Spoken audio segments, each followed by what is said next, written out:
And we are back. What is going on, Colts Nation? And welcome back to another episode of Bring the Juice. Your guys, Cody and Derek, back for another one, guys. We did this video last offseason, and so right on par, we need to talk about this topic again. If you watch the title of the video, you know what we're talking about. 5 moves that the Indianapolis Colts must make in 2024 offseason. So, Derek, before we kind of dive into some of this stuff, got to definitely say from where this video and this topic was a year ago to now, it's crazy how we were kind of struggling this year compared to where we were last year, where it felt like there were too many topics almost to talk about when it comes to the Indianapolis Colts. And that just goes from where this team was sitting a year ago to where this team is currently sitting right now. The vibe around this team, how everybody feels about, the coaching staff, all that stuff. There's just a lot more reasons for optimism, I guess, and a lot of things that have been put into place already in year number 1 under Shane Steichen. But again, it's nowhere close to where it needs to be. There's still room to go for the Indianapolis Colts when it comes to this offseason. A lot of decisions they have to make, whether it's, bringing back their own guys, whether it's signing free agents, whether it's, who they're going to draft and stuff like that. But without further ado, Derek, let's jump right into it. I already spoke about re-signing your own, and I think the big priority for the Colts before they do anything outside of their building is to bring back some of these quality free agents. I would say some, Derek, guys that I would label very indispensable for this franchise and for this roster this year. I'm talking, of course, about guys like Michael Pittman Jr., Kenny Moore, Grover Stewart, and maybe even to a slightly lesser degree, a guy like Julian Blackmon, who was key for you last year. Like some of these guys who played really high football for you last year and are guys that honestly, when they weren't on the field for whatever different reasons, you saw the effects of them not being on the field. So talk to me, Derek, about all these guys. I know we've talked in great detail about each and every one of these quality free agents, but talk to me how important it is for the Colts to get this stuff done and make these moves here, pretty early on in the offseason. I mean, it's majorly important for the Indianapolis Colts to re-sign multiples of these guys, if not all 4 of these guys. I mean, when you talk about these 4 specifically, these are guys that are the best at what they do on this team. And like I said before, Cody, if you don't have a clear direction of what you want to do after them, then you're making a mistake letting these guys walk out of the building and not having a clear plan of how to attack that position of need. I mean, of course, with Pittman, we know we don't have a great wide receiver option at this moment. You got to bring in the guy that's consistently put up 1,000-yard seasons with inconsistent quarterback play. You have to bring back Moore, who, for a cornerback room that's extremely young right now, even if you brought in a new veteran, doesn't matter. You still got to bring in a guy.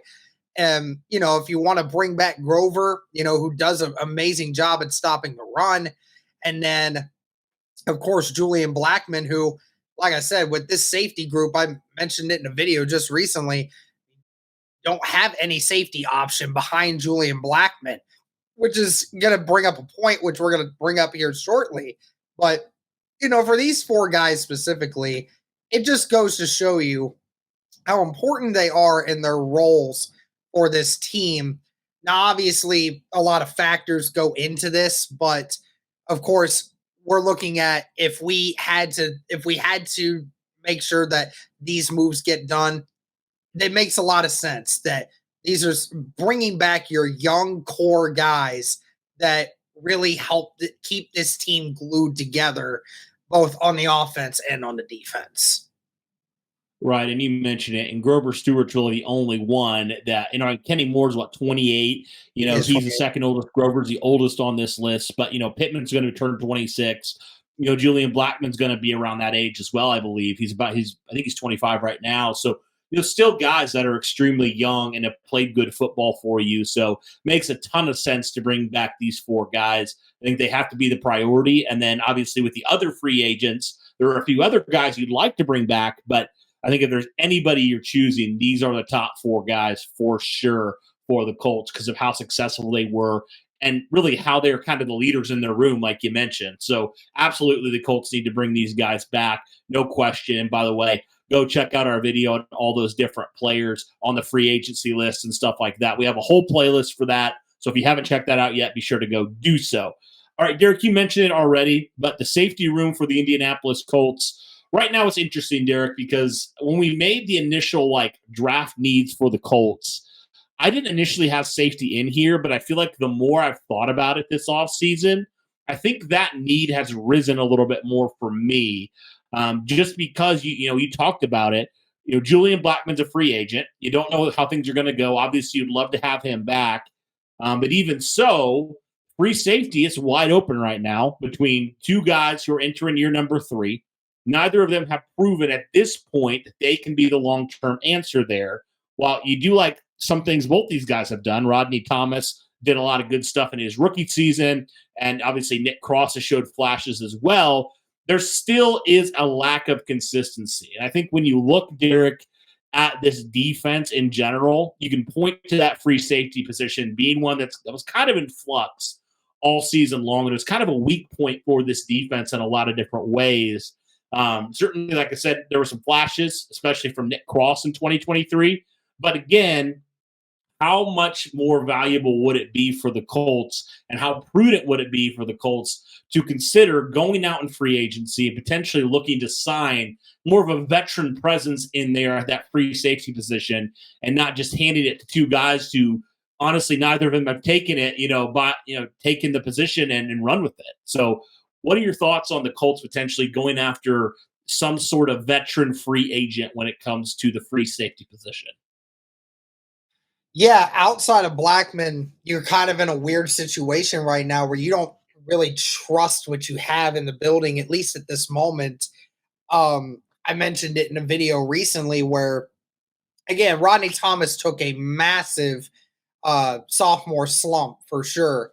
And of course, with Nick Cross, he to me right now, Cody, is kind of one of those guys where it's kind of like Gardner Minshew in a way, where he's not designed right now to be a true starter on the defense. He's one of those guys that you bring in for a few plays or you bring in for a half and he balls out because the team is not expecting it. He makes a play or 2 and you're like, wow, that guy's good. But he's not a guy that can consistently keep doing it over and over and over again, even for a full game. Because I mean, he's still young. He's still got to get better. But I mean, that's the thing with this Colts secondary is they're young. I mean, and that's going to be one of those situations where you might even bring in a free safety to the point where they might also be young. But at the same time, you might also bring a guy in who's been in the league for 4 or 5 years rather than being a rookie or a second-year guy who's still trying to figure it out. So I think there's a lot of great safety free agent depth that you can sign in this offseason, Cody. I mean, I've been looking at that safety free agency market, and it is deep. So I highly doubt we see a situation where Chris Ballard does not bring in more competition for that starting free safety spot alongside Julian Blackman this offseason. I don't see a situation where that doesn't happen. So I'm really hoping that Indy's able to find somebody that fits in their system and is able to do stuff that, makes it good for the team moving forward in that defense. Yeah, and I don't think it's a situation now where you necessarily look as much with the Nick Cross or with even Rodney Thomas and say, oh, these guys just need more reps, right? They've gotten the reps now, and again, they're still very young. I'm not saying give up on them at all, but you just need more consistency. You just frankly need that. And I think it would be good. How good was it for Nick Cross in year number 1 to kind of sit behind Rodney McLeod and learn some things? And I still think he would play. I do think he'd be still that third safety which is at this point in his career maybe the kind of the best move for him, because it felt like when he started, like you said, playing in spurts a little bit, he started to gain some confidence. But when Blackman went down, and he started getting more reps, it just felt like with some of that miscommunication, not having your leader out there was just some issues that he had. And so, yeah, I don't think it's an issue at all where, you tell him, hey, this isn't your job. Like, this is a job you have to earn, right? If you're Nick Cross or if you're Rodney Thomas. And so I don't see any issue at all, especially with the market, how as deep as it's going to be this free agency period. I think it makes a lot of sense for the Colts to say, hey, you know what? We want these guys to develop. We think they still can, but also we want to add more competition in there. And we don't want this free safety position to be a liability again in 2024. So I have no issue with the Colts going out there and signing a free agent of some sort, just somebody to add some more competition in that room and not just basically say, all right, Nick Cross, the keys are yours. Good luck, because I don't think he's proven that he deserves that at this point in his career. So definitely am all right with the Colts going out and doing something like that.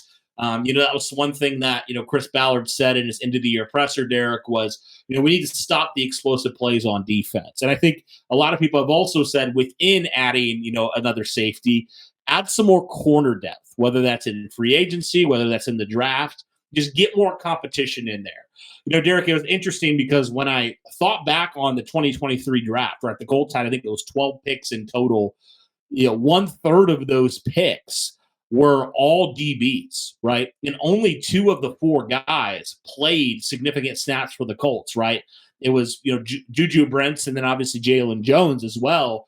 Daniel Scott went on IR early in the year, a guy the Colts are really high on, coming out of Cal. And then obviously Darius Rush got cut before the season started. So, I'm just curious how the Colts are going to address that, but I still think they have to continue to add depth in there. I'm always a proponent of you can never have enough corners. And so I'm always a proponent of bringing more guys in. And I think that's what the Colts maybe should do. Even if it is, Derek, what if it is one of both? What if they do go bring in a free agent that's a little bit older, he's late 20s or something like that, and they draft a corner in the mid rounds? Like, I'm all right with that kind of approach to it. Obviously, you're going to be getting back, the 2 starters from last year, the 2 guys who will be in year number 2. You think maybe they're going to take another step here in their sophomore season. And then, you're getting back a guy like Dallas Flowers, who played some solid football for you when he was out there. But I still think it would be well served for the Colts to go out and address cornerback and just continue to add more competition to that room. What are your thoughts on the corner room? Yeah, I 100% agree. And I even did a video here shortly. I don't know whether this one will go up before the Marvin Harrison one, but I talked about in a dream off season, when it comes to drafting one or even getting one in free agency, I don't really care at this point in time whether or not you get veteran depth at that cornerback room. If you have Kenny Moore for that, then I don't really care whether or not you get the veterans that you say you need. Just ultimately, if you're going to go young, keep getting the elite young corners and make it to where those guys will mold together as a unit.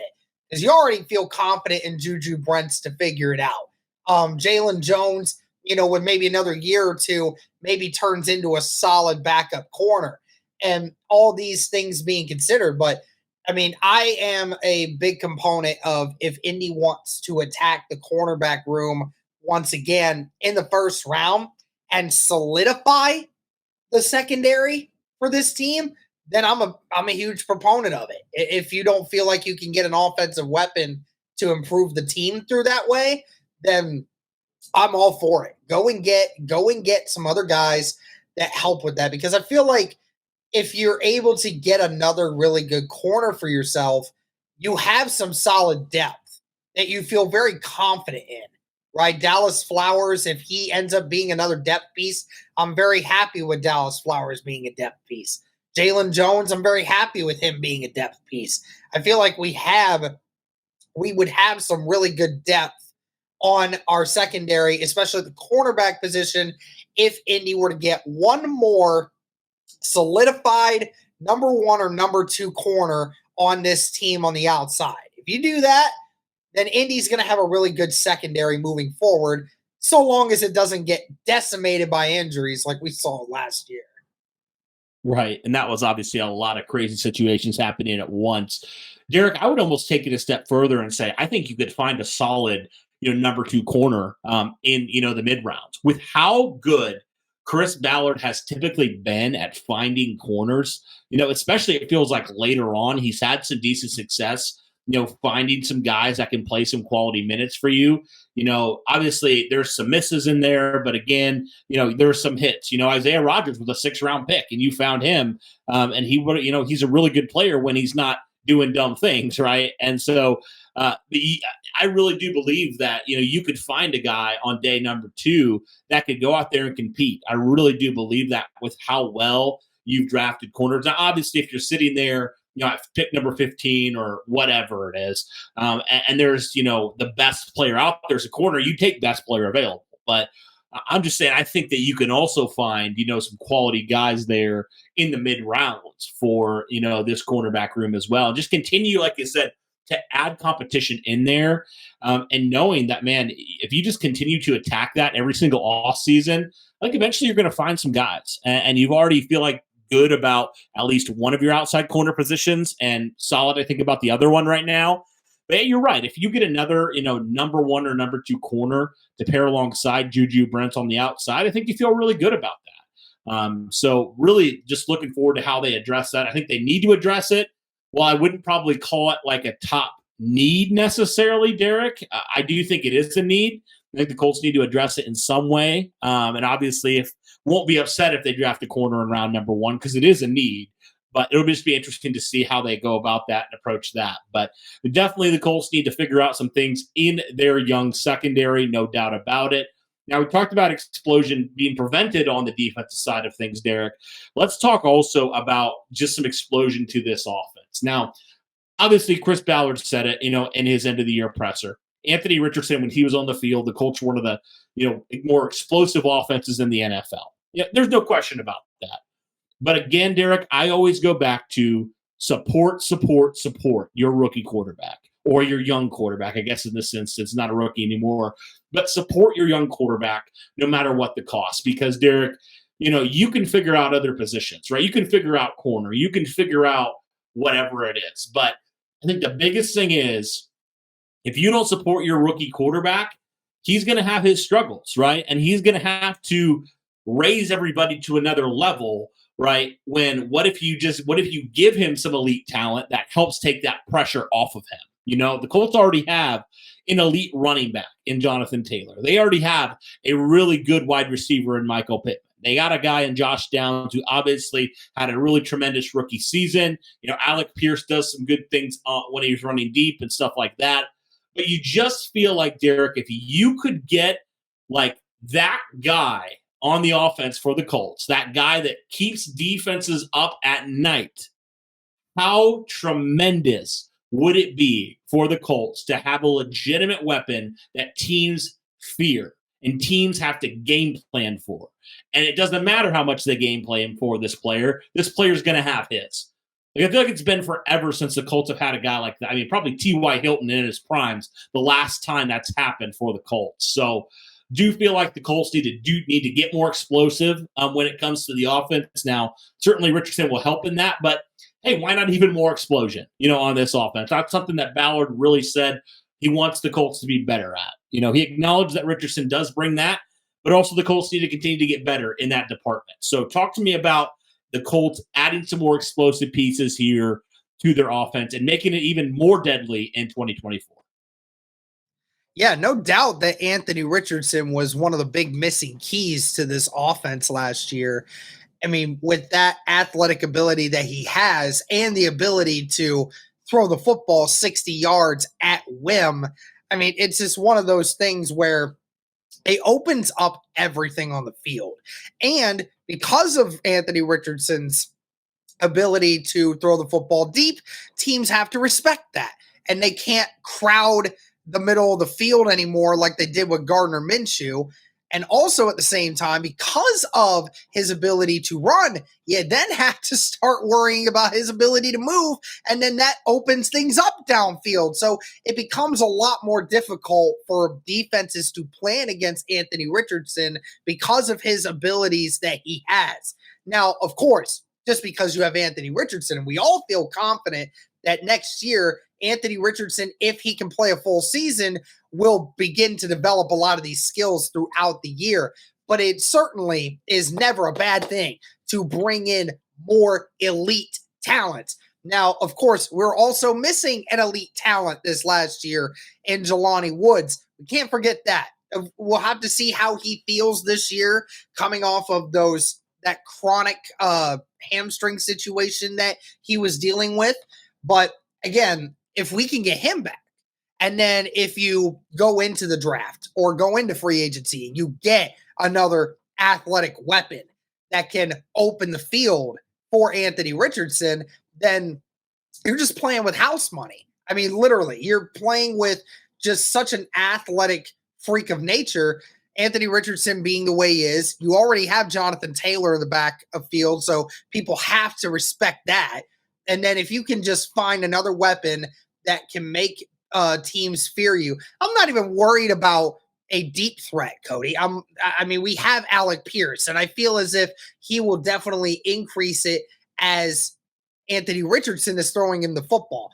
But definitely a guy that can just create plays no matter what they do. I mean, we talked about Brock Bowers a lot on this show over the last few weeks. We talk about some of the top end wide receiver talent that's going to be in the draft this year. And we think that Ballard would be an idiot to not, grab at least one of these weapons in the early part of this next draft.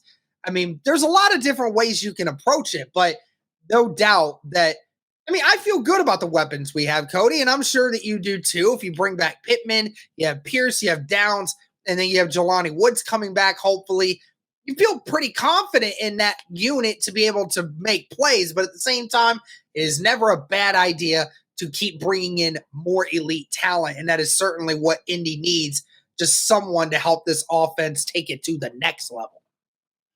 Derek, I go back to what the Cincinnati Bengals did for Joe Burrow, right? Remember, Joe Burrow's rookie season, they had T. Higgins, who they just had drafted the year prior in 2020, early top of the second round, Tyler Boyd. So they had some solid receivers, right? They didn't have that number one guy, but what did they do in round number one? They could have picked an offensive tackle, right? They could have picked Penei Sewell.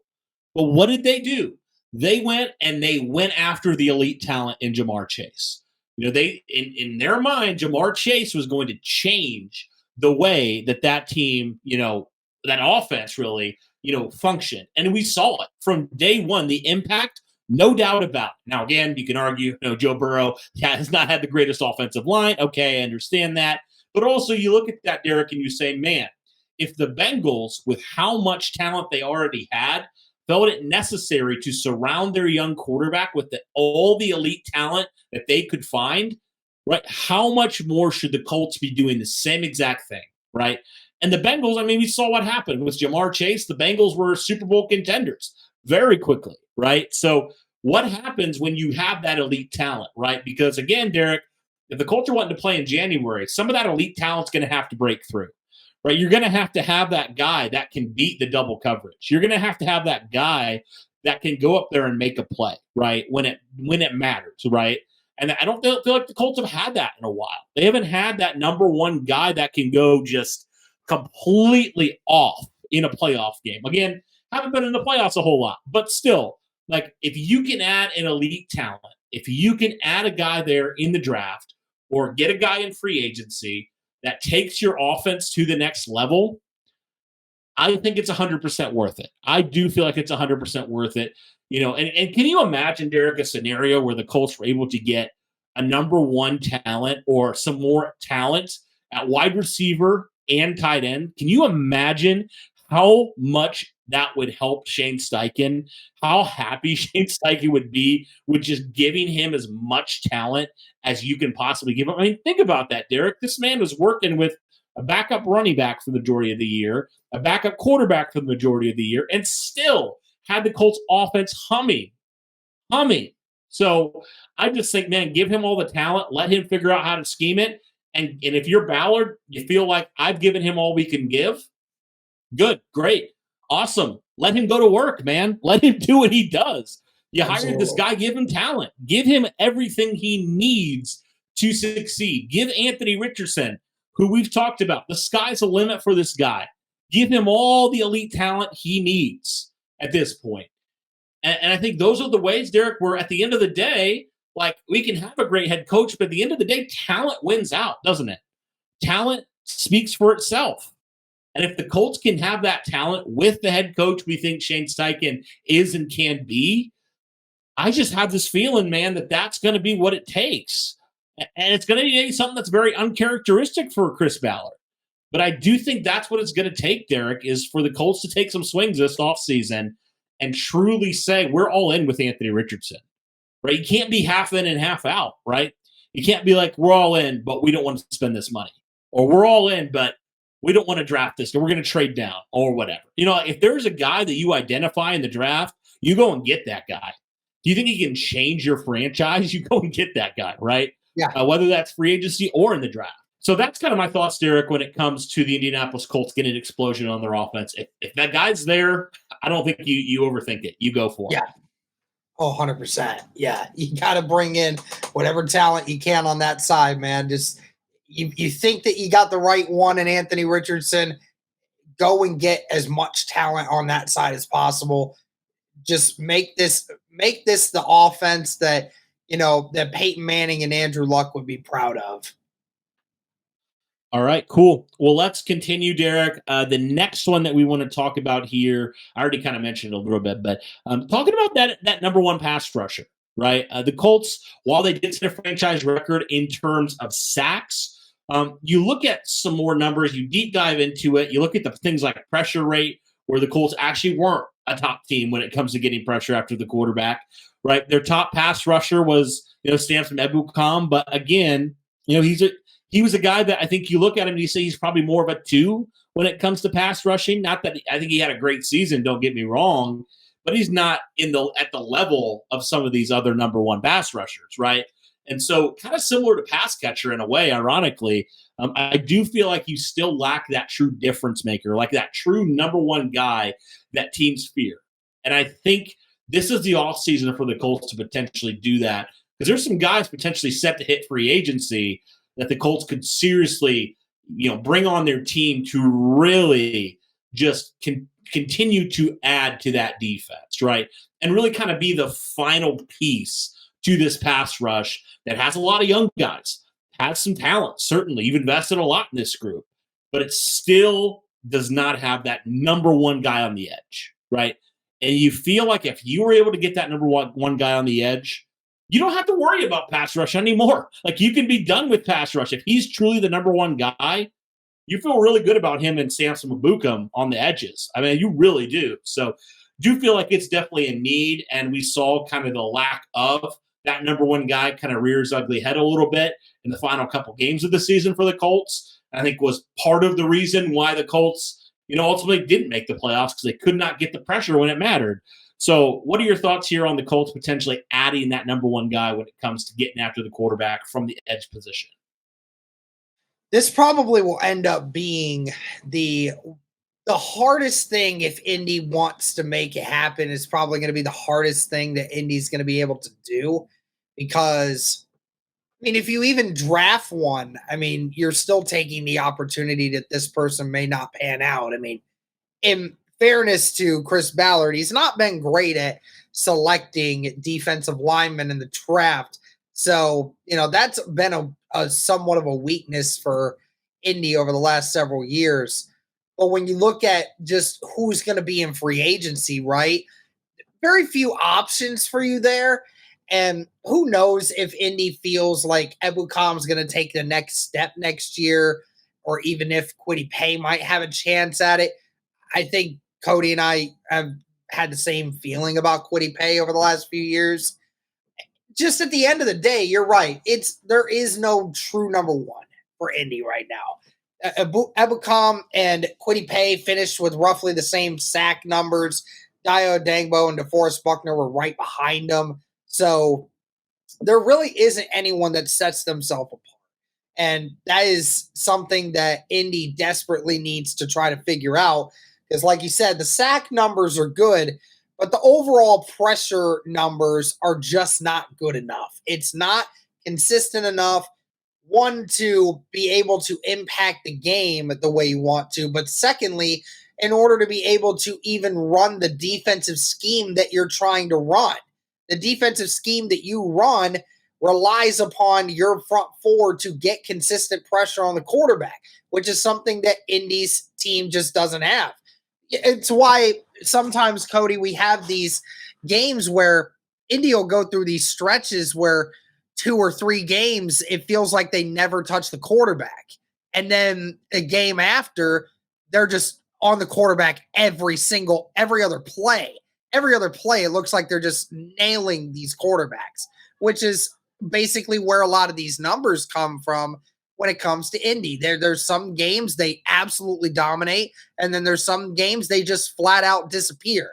And, I'd like to be able to have a little bit more consistency in that sort of space. And the only way that you're going to be able to do that is if you get a guy who can consistently get pressure on the quarterback every single game. And right now, Indy doesn't have that. So it definitely will be a need.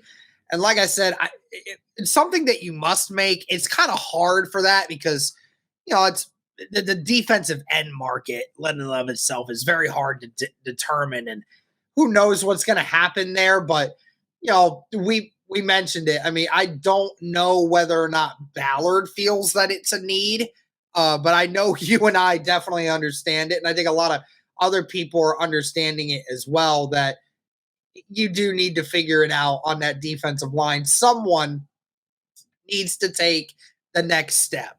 And if you guys are watching this video and the Dream Offseason video is not up yet, or if it is before this, I highly suggest you check that out because I kind of gave a little bit of an answer to that as well in that video. But I totally agree with you, man. I mean, Indy needs to figure it out. I don't know whether or not we will do anything to it this year, but it definitely feels like it's an underappreciated need for Indianapolis's defense next year. Yeah. I mean, the sack, I think that's just one of those situations where people are like, how do you say pass rush is a need, when you break the franchise record in sacks, right? But I think you're right. Like the impact of the sacks, like when they come and why they come, and the pressure rate and things like that are things that to the naked eye, you don't necessarily see. And you don't necessarily think like pass rush is a need. But when you look at it a little bit deeper, you clearly see that this unit, while definitely I would say it took a step forward from 2022, it still has a long way to go. There's no question about that. And, you continue to swing at it in the draft, right? And this is something where I think like, okay, like if I'm Chris Ballard and I think about that and I say, man, we've gone after all these guys, we've invested a lot. I just want to believe in these guys. Like I understand that to a degree, but also it's okay to admit you're not great at everything. Like it's okay to admit maybe there's a position that I'm not really great at drafting for whatever reason. We've tried and tried and tried. But Derek, here's the thing. Whenever Chris Ballard's gone out in free agency and he's signed edge guys or defensive linemen, and he's actually given them like sizable contracts, look at the results. I mean, Danico Autry, look what he did for the Colts for a number of years. Look at what Justin Houston did for the Colts for a number of years. He was right around that double-digit sack territory, right? And then Samson Ebukam, like we just talked about, right around that double-digit sack territory. So I think it's okay for the Colts to like be honest with themselves about pass rush and say it's not where it needs to be, but also, realize that maybe they just need to do something and get like they did with DeForest Buckner. Go and get that number one guy. Like, go and get him, whatever it takes. Go and get that guy. Because that's been the biggest thing that's loomed over your head outside of quarterback, which now you've addressed, last year. Like, this is the biggest thing that the Colts need to figure out. I really do believe that because this is the one thing that you've swung at and swung out and swung at, continued to strike out. And so maybe it's time to change your approach a little bit. I know a lot of people look at the draft and say there's a lot of guys you like. Okay, like if there's a guy that truly can do that, I'm on board. But also, like if there's an impact guy now, if you feel like your defensive line is just one piece away, which I believe it's one, really one legitimate edge rusher away from being like probably one of the best units in football. I think if you think that like that's the final piece, why not swing for it, man? You've proven you can find playmakers before. You found Josh Downs in the third round.